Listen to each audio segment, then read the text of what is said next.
I have not thrown away food since Harry Truman was president, and at 88, I am not about to start now. Look in your trash can tonight. Half of what is sitting in there I would have called supper. 6 things you throw away that I still eat. Every one of them kept a family alive in Harlan County when there was nothing else.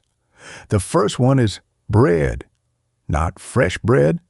The heel, the stale end, the loaf gone hard on the counter that you were about to feed to the birds. I have not let a slice go to waste in my life. Stale bread is not ruined bread.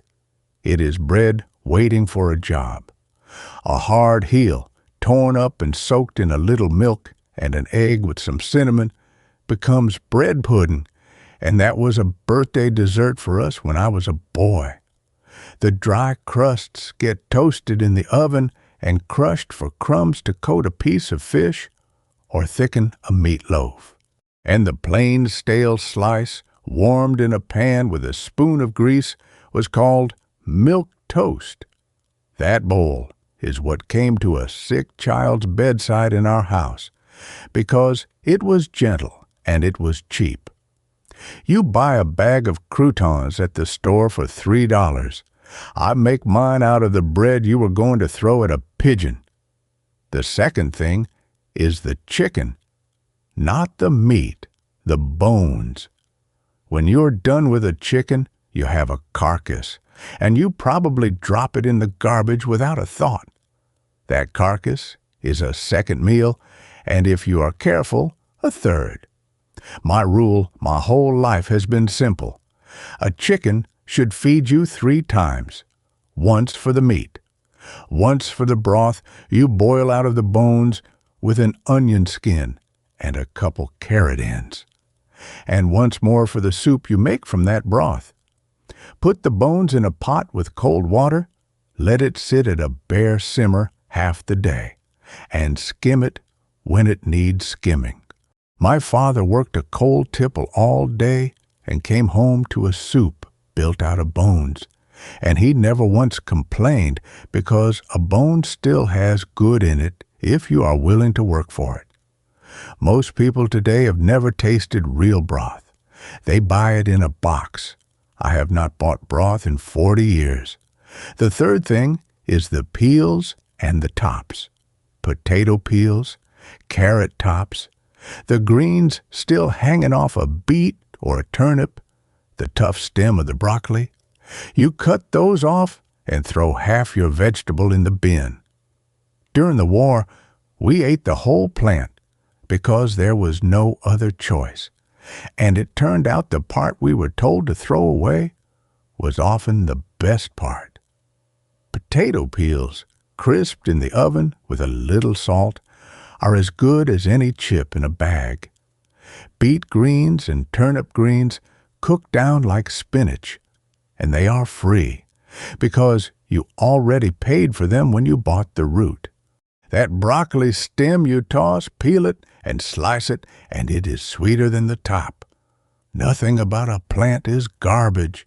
We just got rich enough to be wasteful and started calling it normal. The fourth thing is the grease. When you fry bacon or brown a bit of meat, you pour that fat down the drain, and you are pouring away flavor and money both.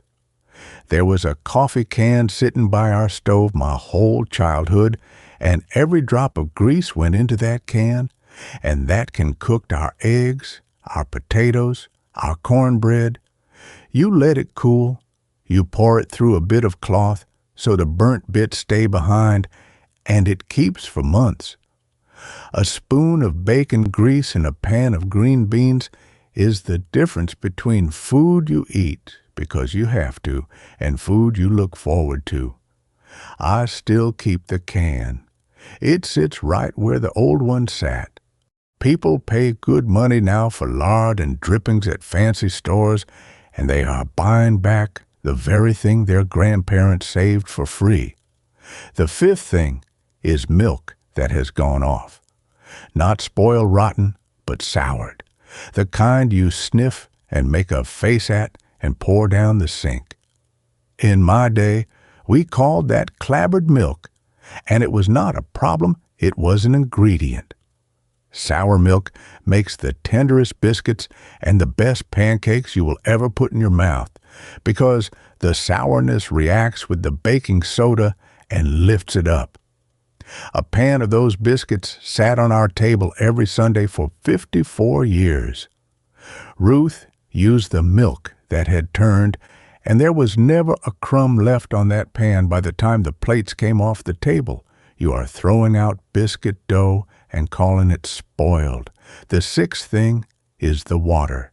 When you boil a pot of beans or a mess of greens, you drain that dark water off and dump it, and you just threw out the best of the meal. We called it pot likker. It is where all the vitamins and all the flavor went while it cooked.